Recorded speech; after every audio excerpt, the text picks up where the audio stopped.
por ningún lado. O sea, con este ajuste y la educación, si va la plata de educación, becas, etcétera. Ahí, esa es la única externalidad cosa, positiva que tiene el reajuste. Claro, porque ¿cómo le metemos plata a la gente, digamos, en el bolsillo?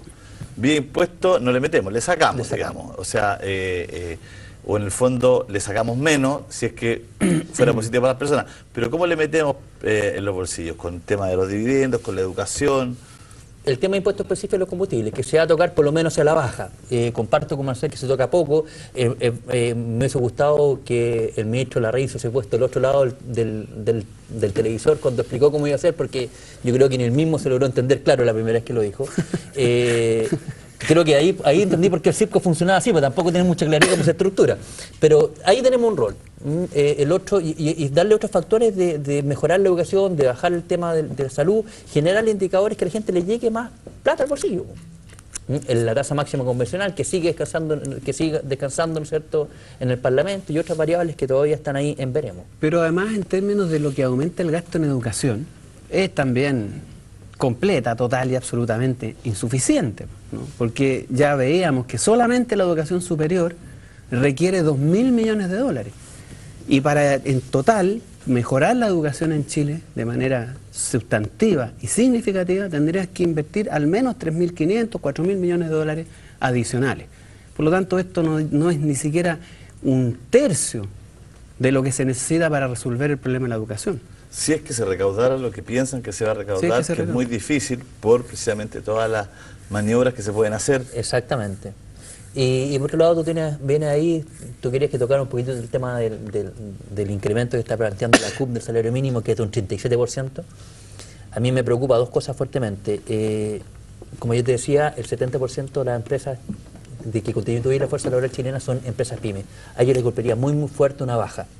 Yo creo que un aumento, perdón. Yo creo que estamos de acuerdo con Marcel que el salario mínimo en Chile está muy por debajo de lo que quería hacer, pero me preocupa que una central unitaria de trabajadores con un 13% de representatividad de los trabajadores venga a plantear un incremento de 250.000 pesos, pero solamente lo pide, pero no genera ninguna estructura.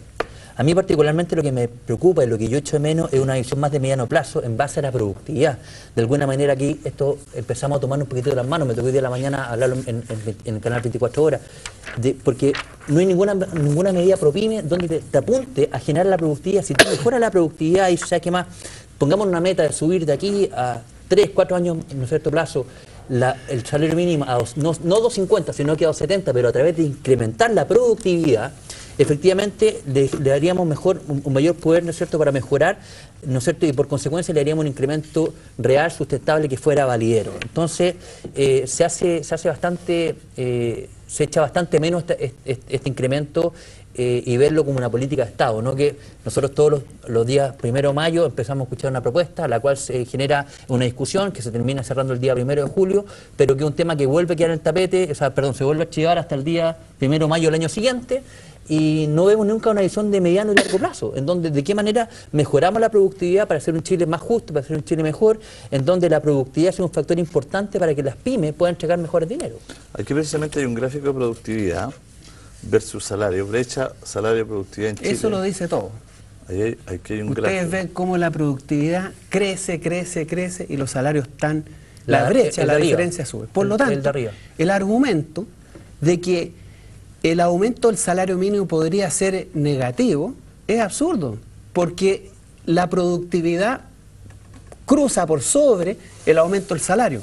O sea, hay un margen importantísimo, una diferencia importante, una brecha que podemos recorrer para aumentar los salarios tocando el aumento de la productividad. Ese gráfico lo que dice es que el abuso empresarial es gigantesco. O sea, si la productividad ha aumentado un 90%, los salarios han aumentado un 20%. Por lo tanto, la diferencia es utilidades para las empresas.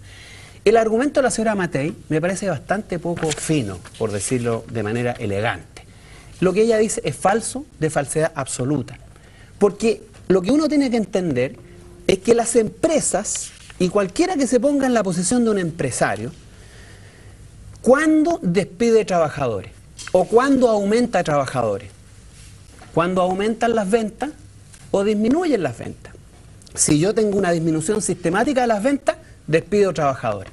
Si yo tengo un aumento importante de las ventas, contrato más trabajadores. el tema del costo en esas situaciones no es lo más significativo.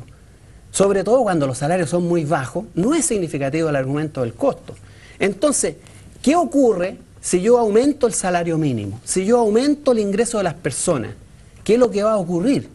Va a aumentar la demanda de las personas en los mercados. Las ventas. Van a aumentar las ventas y entonces las empresas van a poder vender más y van a poder contratar más trabajadores. Es precisamente al revés de lo que dice la señora Matei. Claro, es el círculo virtuoso. Sobre todo cuando tú estás en niveles tan bajos como en Chile. Tan bajos, entonces si estuviéramos ganando todos 20 millones de pesos mensuales, el argumento de la señora Matei funciona. Pero como están tan bajos los salarios, además es absurdo, piensa tú, ¿cómo me puede decir un economista, entrado el siglo XXI, después de todo lo que ha crecido la economía, el desarrollo, el potencial productivo, que hay que acostumbrarse a vivir con salarios indecentes? Eso es lo que está diciendo esta señora, que hay que vivir con salarios indecentes porque si no, no funciona la economía. Eso es totalmente ridículo, es un argumento ideológico, nada más. Fíjate, no se ajusta a la realidad. Fíjate que a mí, yo comparto la opinión de Marcel. De hecho, si tú haces una proyección del crecimiento del PGB, del Producto Interno Bruto chileno, del año 2000, y haces la ecuación con el salario mínimo, hacemos la proyección al año 2012, nosotros deberíamos estar hoy día, el salario mínimo debería estar en torno a los 230.000 pesos. El problema es que como no se hizo, tenemos el 70% de las empresas que son generadores de empleo, que muchas son microempresarios o son, ¿no es cierto?, empresas muy pequeñas, de las cuales, para que tú sepas, solamente el 48% está constituida como sociedad. Entonces, claro, si subimos un 37%, subimos o un 20% a rajatabla, obviamente sería mucho de espalda. Lo que yo echo de menos es que efectivamente tenemos que mejorar los salarios mínimos, pero efectivamente tenemos que mirarlo como una totalidad, como algo que sea proyectable a mediano plazo, no ser una discusión que se plantea el 1 de mayo, que se inicia el 1 de mayo de cada año y se finaliza en julio cuando se publica. Yo creo que esto hay que hacer una visión de Estado en donde veamos de qué manera incrementamos y mejoramos los términos de productividad. En términos de salario tampoco es viable, porque claro, hay un estándar medio, pero uno siente desde fuera, digamos, que no es lo mismo que una empresa como una multinacional, Calugones Pelayo, por ejemplo, que esté... ¿Cuál es los Calugones Pelayo artesanales. Eso. Que Calugones Pelayo, por ejemplo, tenga un grupo de trabajadores que me imagino les cuesta pagarle su sueldo que Nestlé. Lógico. O sea, yo creo que a Nestlé le cuesta más, te voy a decir. No, pero te digo, no hay una diferencia no se le duele más. Lo que pasa es que hablando de lo que pasaba en la empresa, de distinguir que la empresa, porque no es lo mismo lo que paga, porque el otro día llegó un informe de los salarios de Cencosud, por ejemplo. No es lo mismo lo que uno piensa que puede pagarle su trabajador Cencosud que el señor que tiene un almacén en la esquina de Bellavista con Pionono. Pero que tú sigues pensando del lado de los costos. No, pero hay que pensar desde el lado de las ventas. Sí, de acuerdo. Pero por lo mismo pienso del lado de las ventas. Y estoy pensando en el orden de crecimiento de la empresa y de facturación y también de utilidades. Porque uno no le puede pedir al señor del almacén que vende 3, bienes al día y que vende 50 kilos de pan, que le ponga un sueldo alto a una persona porque está con lo justo, a que una empresa que el país, el Estado, impuestos internos, los bancos le han dado todas las facilidades para que venda 5 millones de pan, para que venda 70.000 kilos de bienes al día, todo. O sea, no, también ahí... Pero ese es un análisis estático. Tú tienes que pensarlo en proyección. Sí, si tú aumentas... Porque ¿a quién le venden las pequeñas y medianas empresas en Chile? ¿A quién le venden? Al mercado chileno. Ese es su mercado es ese. Son los trabajadores, los que ganan menos de 500 lucas. Por lo tanto, tú tienes que inmediatamente pensar que si yo hago un aumento importante de los ingresos de los chilenos, si aumento el salario mínimo, si aumento las remuneraciones de manera significativa, ¿en qué va a redundar eso? En que todo eso se va a expresar en una demanda para la pequeña y mediana empresa, en aumento de las ventas. Eso es lo que va a ocurrir, porque esa gente gana tan poco que no tiene capacidad de ahorro. Claro, entonces se lo va a gastar todo. Esto es lo mismo del... Pero así funciona la economía. Esto es lo mismo que el cuento de las ampolletas. Que el chileno que va a Brasil y que está vendiendo ampolletas y quiere entrar al mercado brasileño. Y le dicen los brasileños, me gustan sus ampolletas, señor. ¿En serio? Sí. Y el chileno dijo, me va a hacer millonario entrar mi ampolleta a Brasil. Mándeme 5 millones de ampolletas para mostrario, para las distintas, para que le compre. Después de 5 años vuelvo porque tengo que... Y el gallo tiraba 500 ampolletas. Entonces, esto es lo mismo, digamos. No, o sea, pues no es lo mismo. No, es que me refiero a que es lo mismo en términos de que las exigencias mínimas, ¿no es cierto?, o los cánones mínimos que uno puede discutir, no tienen nada que ver con los sueldos reales. Lo que pasa es que... O sea, yo creo que hay una discusión, desde mi punto de vista, como ciudadano común y corriente, hay una discusión que es poco práctica del sueldo mínimo. Lo que pasa es, Julio César, porque yo siento que empresas como Banco Santander, por ejemplo, que son amigos nuestros, que tienen una cantidad de utilidades, no puede pagar el sueldo mínimo. Por eso digo... O sea, Banco Santander que muestra esas utilidades, o una minera, que muestra o Cencosud, que lo puse de ejemplo. El señor de la torre gigante. Erectus, del choclo. Que está de la torre Eiffel. Ya. Entonces, ahí yo pienso, como ciudadano, digo, o sea, si yo trabajo en un supermercado de un señor que está haciendo una torre así, creo que no me debería pagar lo mismo que si trabajo en el almacén, en la caja de Don Chumita. O sea, entonces yo siento que en la práctica también tiene que haber una manera de relacionarnos con el tema del sueldo que tiene que ver con las empresas, en qué empresas estamos. Pero por eso yo te decía que el tema de la reforma tributaria va de la mano con el tema del salario mínimo, porque en el estricto rigor lo que está haciendo el Estado hoy día con el salario mínimo está diciendo Don Chumita de la empresa chica y Cencosud son iguales, sí, y todos me tributan un 20%. Entonces, si lo empezamos a flexibilizar, que eso entonces te das cuenta que también dentro de la tributación no hay ningún estímulo para que Don Chumita a lo mejor pueda pagar más a través de que paga menos impuestos, porque al final está pagando porcentualmente lo mismo que el Banco Santander. Por eso digo que falta la reforma en su totalidad, es un tema mucho más complejo. Entonces es un tema que es más complejo. Pero ¿cómo tú regulas eso? ¿Cómo se resuelve eso? Aumentando, por la vía jurídica, la capacidad de los trabajadores de negociar colectivamente. Tienes que hacer una reforma laboral que permita a los trabajadores sindicalizarse, construir fuerza, ser capaces de disputar en las negociaciones colectivas aumentos significativos de los salarios. Pero eso no ocurre en Chile. Menos del 15% de los trabajadores está sindicalizado y menos del 10% negocia colectivamente. Entonces, y han aumentado, producto de esas negociaciones, en 5 o 6 años, 1% de las remuneraciones. Por lo tanto, ¿cómo regulas eso? El salario mínimo es el piso sobre el que se discute.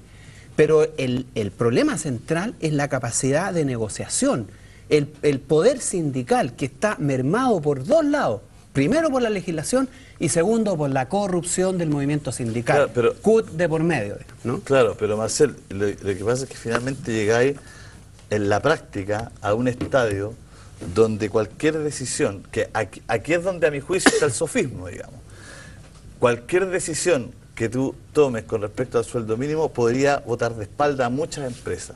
Lógico. Pero no las va a botar de espalda finalmente porque subir el salario sea malo o se satanice. Porque sea malo per se, claro. Ahí está la trampa, digamos.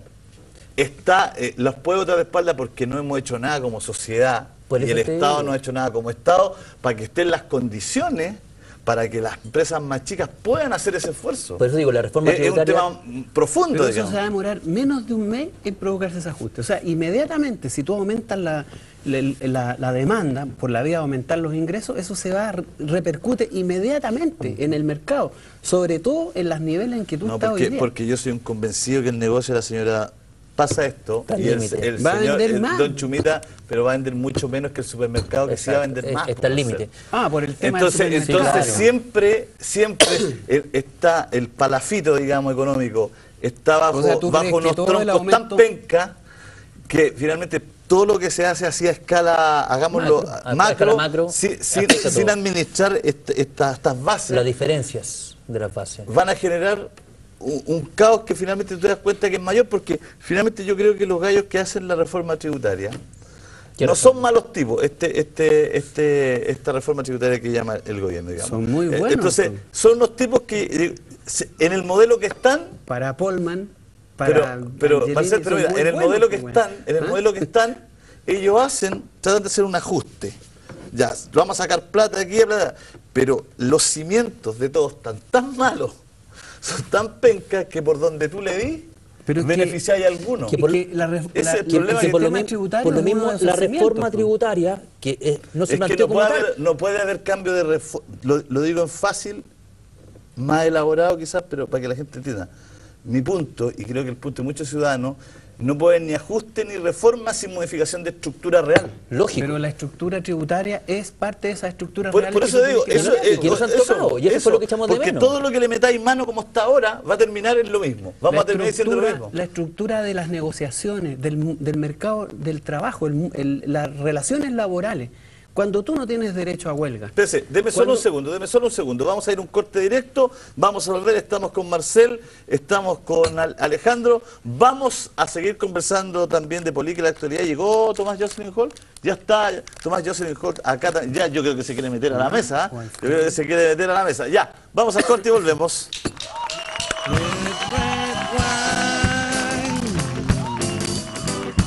Quiero vivir.